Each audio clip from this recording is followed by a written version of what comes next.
Hello, you wonderful people, and welcome to another episode of Untitled Reviews. This being a show where I talk about dramas that I watch. Obviously, this was a temporary name that I'm like, I haven't really come up with anything else, so I'm keeping Untitled Reviews for now.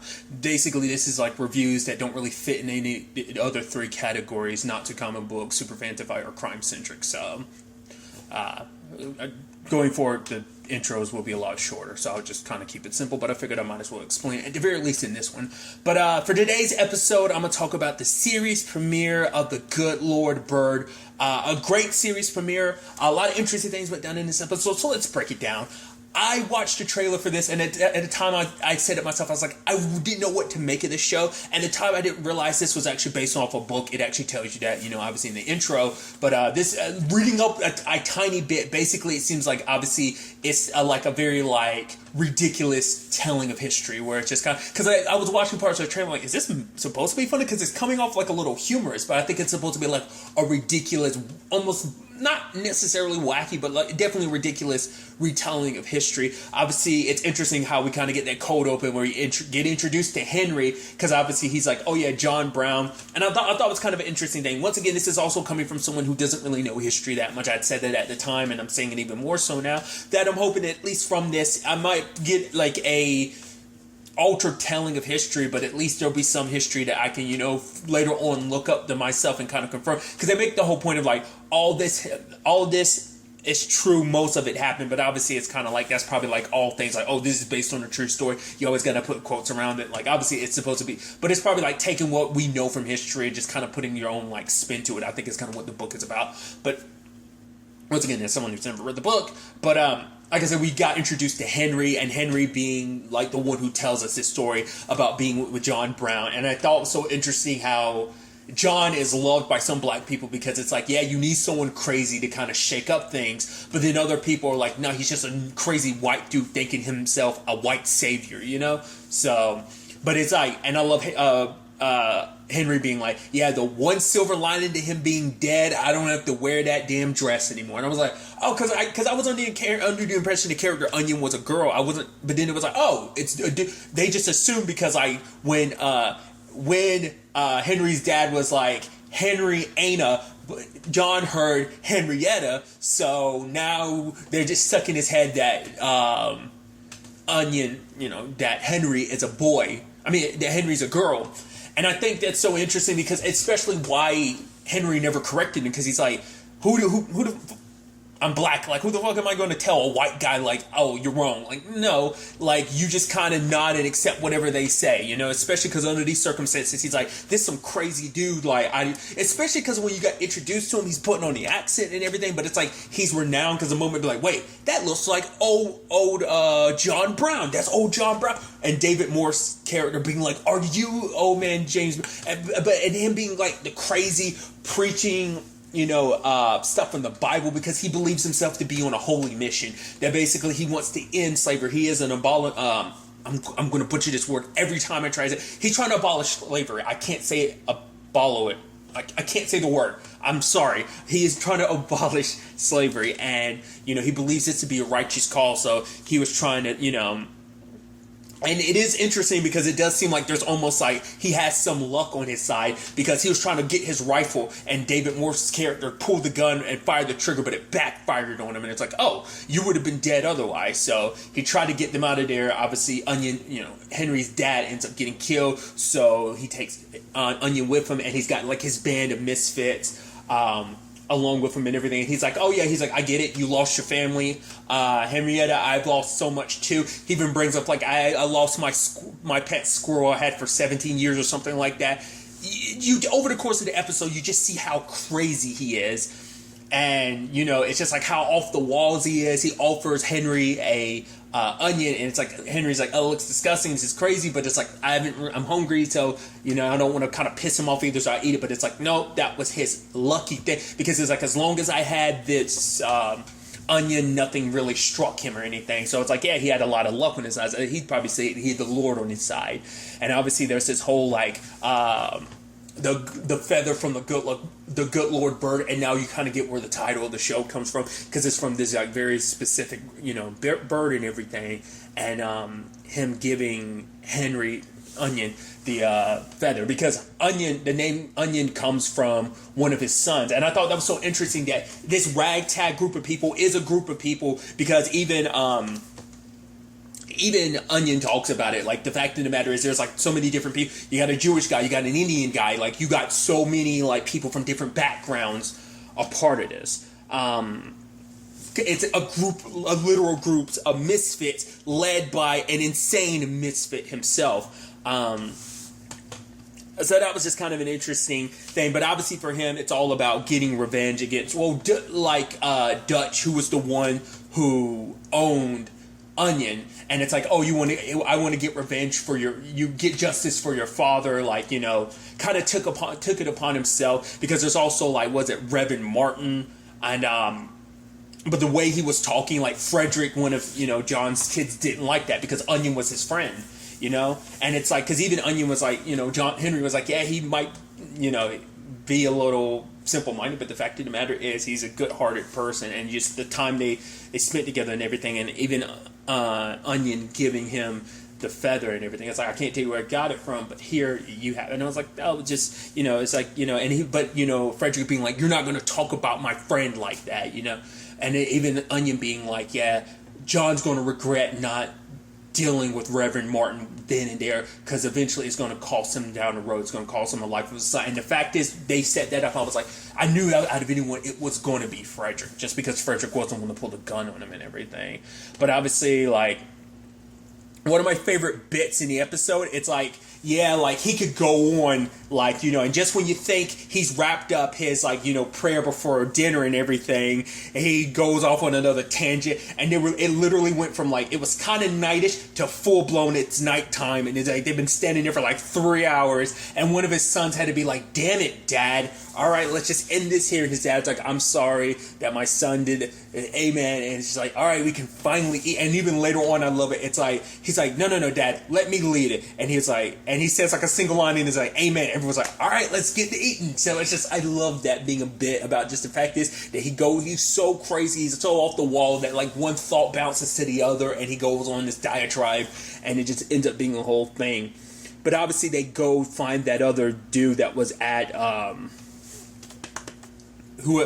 that Dutch's place where, Henry was with his dad and everything. Because that place, like, was also kind of a barbershop. It's a rumor mill. It's where people got together and stuff like that. But one of that dudes in particular, John confronted him and is like, okay, are you for or against slavery? Because it's like, yeah, this isn't Dutch's place. It's like, yes, but I need to know, are you with or for slavery? And he's like, I don't have any slaves. And then John like has this thing where he just sits down. He's like, oh, this is a big property. It's got to be hard taking care of this yourself. I thought he was kind of insinuating like, oh, you're lying to me because there's actually slaves here because there's no way you're taking care of this property for yourself. But he's like, no, coming from an empathetic side of things of like, oh,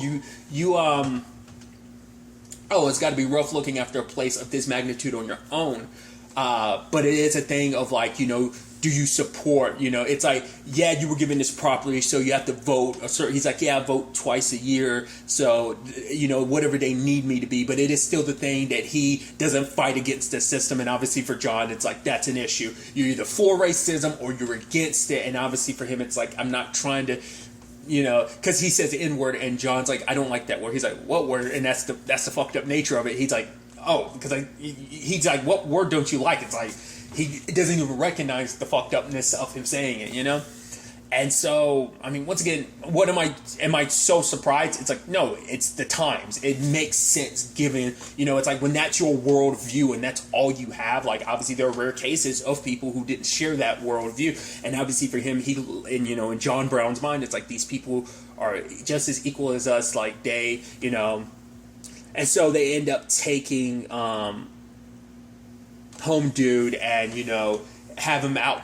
I was like, oh, he was talking about like an axe to your hand. So I was like, are you literally going to take an axe to his hand or something like that? And it's like, for him, it's still the thing of like, oh yeah, you did those two Yankee women. And he's like, I wasn't a part of that. It's like, yeah, but you were still there and part of that group.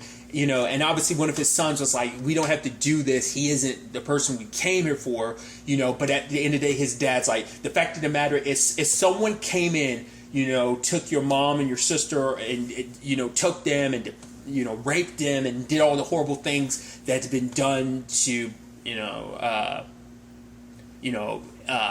black folk, it's like, what do what would you want? Would you want justice? Would you kill that person? And obviously one of his sons is like, yeah, Dad. So it's a thing of like, basically, imagine you were in this situation that you were taken from your home, your family was taken from you. They were chained up, they were defiled. Like, what would you do? So in his mind, it's like, this is still getting justice for Onion and everyone. So end up slicing off one of his arms, chopping off his head. Onion takes off running. One of the other sons takes off running too, and Onion just kept running and running. Obviously not a particular situation without papers. Obviously you belong to somebody else. So that being, because this all takes place in Kansas, because I skipped over it, but the fact of the matter is, Onion has fond memories of the situation and I thought it was so interesting because he was like, oh, I was with John for 2 years. I was like, oh shit, I didn't expect that time span, because I was expecting like, obviously everything was going to, I expected the entire story was going to be about the fact is you were together with him and you've been with him the entire time, and like I thought maybe like, I don't know, like a couple, it didn't go across my mind to think this would expand over 2 years. But even Onion's like, yeah, we're kind of blamed. Like, John Brown is kind of blamed for starting the Civil War. We're kind of the fault for starting the Civil War to a certain extent. And I thought that was kind of interesting. Then there's that whole situation with that dude Kelly and what was it, Party. It's like, oh, no, this guy just wants me to hang. He wants me to admit some stuff so that he can get my land. And it's like, is that what this is really all about? And he was like, all right, we're going to have Bob read it. Bob's like, nope. He's like, I'm not yours. Me and this wagon belong to, who his, master is. And so it's like, I'm not going to do anything. He's like, if I was yours, I'd be dead a long time now. He's like, now, what do you mean by that? It's like, well, and he's just like, the dude's like, I got some chores. Can we? So, and the way they go about it, he was like, you told me that I guess Home Dude lied that he could read the land title agreement, so they both got screwed on it. So, but luckily, obviously, Onion helps out Bob. It's like, hey, you get me away from here. It's like, because obviously it's like, it tells him about the whole John Brown situation. It's like, oh, ain't he trying to free people? But it's like, yeah, Onion's trying to get away from that crazy situation, trying to go back to Dutch. But Bob is like, you go back to Dutch. Your ass is just as good as sold, because what? Oh, you tasted freedom, and then you're no good to Dutch. Any black person who's tasted freedom is no good, so it needs to be sold immediately. So it's kind of like you're better off kind of just being with John regardless. So they end up meeting up with Bob's cousin, who's played by Keith David, which, dude, every time I see Keith David, I'm like, man, fucking Keith David, you're the man. I don't know what it is. I just his presence and the voice, especially when he does voice acting work, obviously, like Spawn. God, I'm blanking on, like, obviously one of the things that pop in my mind is Princess Mononoke. Like, when you hear that voice, you're like, fucking Keith David. He has such a distinguished voice. It's just a presence about it. Every time you're like, man, Keith David, you're the man. Sorry, going on tangents. I love that whole damn bit about him being like, how you gonna treat your third cousin like that? Keith David's character is like fourth. He's like, Bob is like third. It's like, and they start breaking down the family tree. He's like, so-and-so are first cousins, making us third cousins. I'm like, I love that we're doing this whole bit. And then like Henry is just kind of looking back and forth between them as they're having this conversation. I even love that he's kind of like, oh, you kind of remind me of of Gus. It's like, yeah, Gus had a lazy ass son named Henry, because it's like Bob knows the truth about Henry, but to everyone else, Henry, it's Onion. But I love also Henry being like, Bob is the bravest coward I ever knew. He was like, yeah, this is as far as we go. It's like, I thought you were going to take me back. He's like, yeah, but that man is as good as dead, and I got family to live for. It's like, honestly, I like you. I like you, Henry, but I don't like anyone that much, because he's got a wife and child at home where it's like he's got to look after them. He's not going to jeopardize that to get mixed up in all of this. So Onion comes back, and it's like there's no issue, because he's like, yeah, like John kind of gives a lot of everyone here the freedom just to come and go, no questions asked. But eventually, at one point, John ended up rescuing some people, and one of those people ended up being Bob, because at the same time, it's like he had found out that his two other sons that were gone, they had ended up being captured. So it's like, all right, so we got to go after them. And I love that thing of Bob being like, oh, so he's going freedom, right? It's like, now he's going to go up against so and so. Why is he doing that? Yeah, his sons were captured. Damn it! What else aren't you telling me? And it's like, well, because Bob's like, I'm gonna try to get one of those horses. Onion's like, might as well just ask him for a horse. He'll actually probably give it to you, but it's like, because it's like, obviously, like, John just he's over there holding a rabbit and being like, oh, do you have the fire of justice in you or something? You're like, dude, it's off his damn rocker.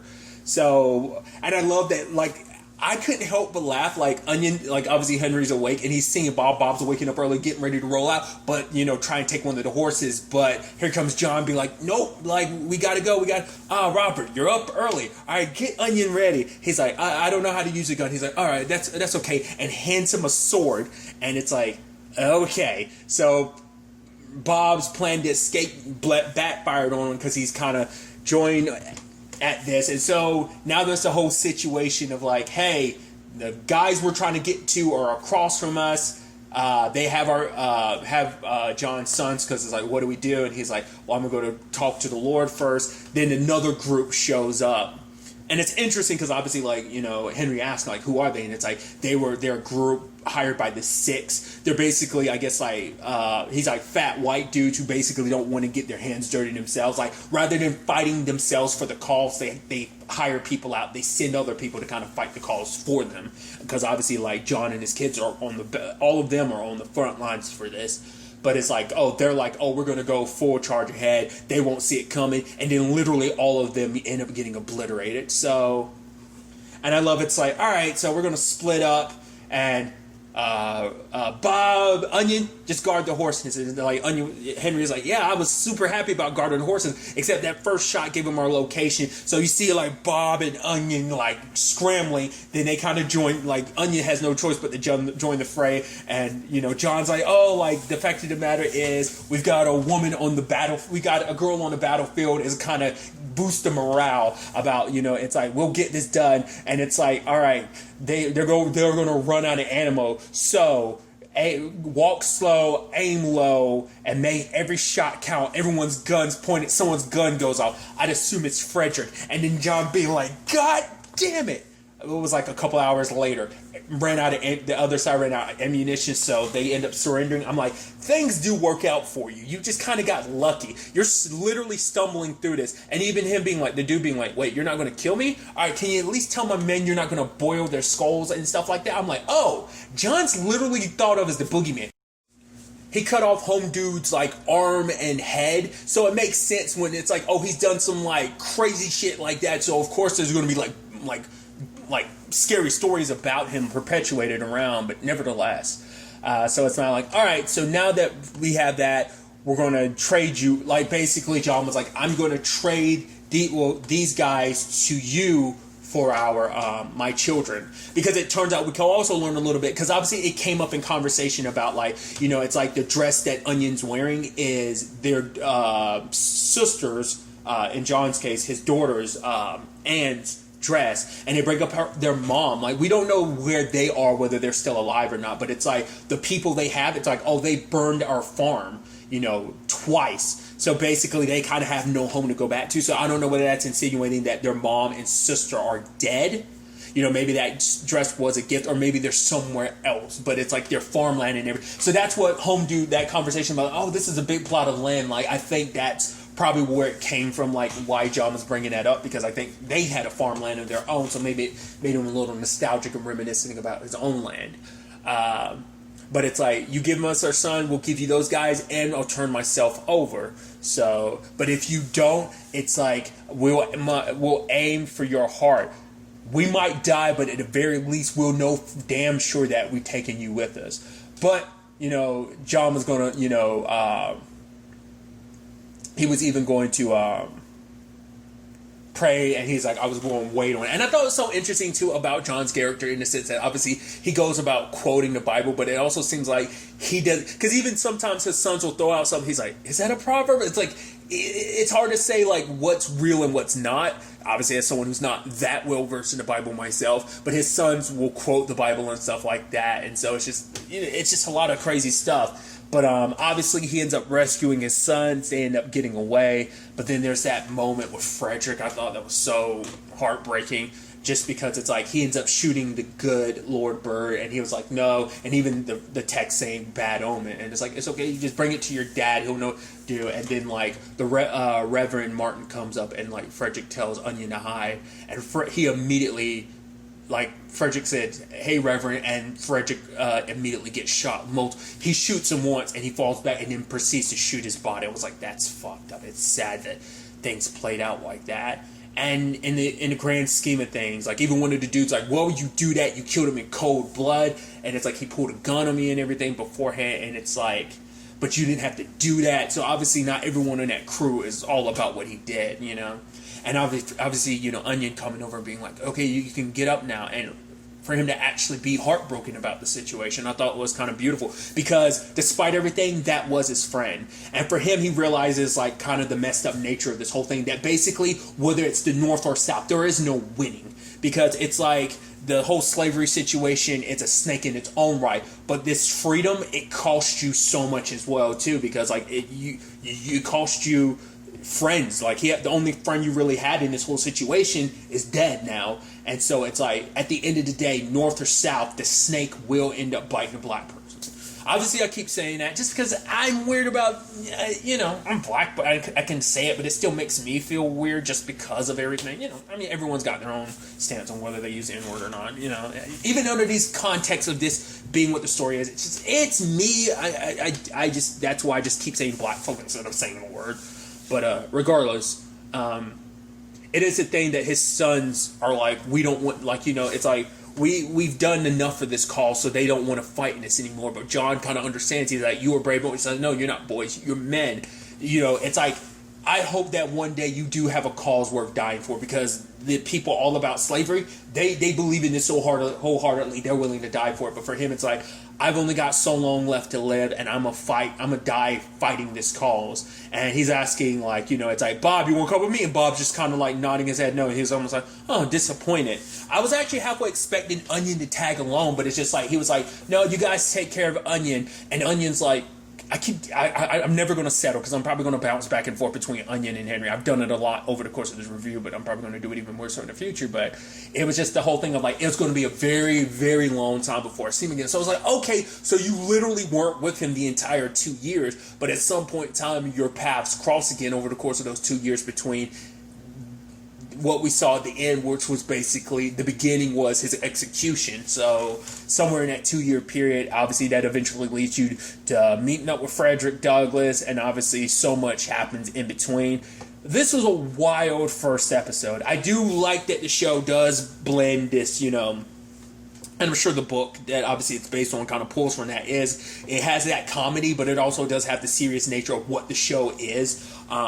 And just obviously being serious about that time and everything, but having some levity to kind of balance it out a little bit, just kind of, because it's just, you know, like I said, it's just someone, like in particular, John is just, like I said, you're getting because obviously the story's being told from, because even Henry's like, yeah, it's kind of drunk, so this is as best as I remember. So you're getting someone else's perspective on something about kind of a crazy person's actions during something. So I mean, I was already interested in the show. I'm definitely even more interested in it now that I kind of got more of a feel and vibe of just like what the show is aiming for, at least what I kind of take that the show is aiming for. But I'm really interested to see, you know, where all this ends up taking us. I have to look into it, because obviously this is a limited series, so I don't know how many episodes it's actually going to be. I only assume it's going to be a handful, but, you know, I'd have to look into that.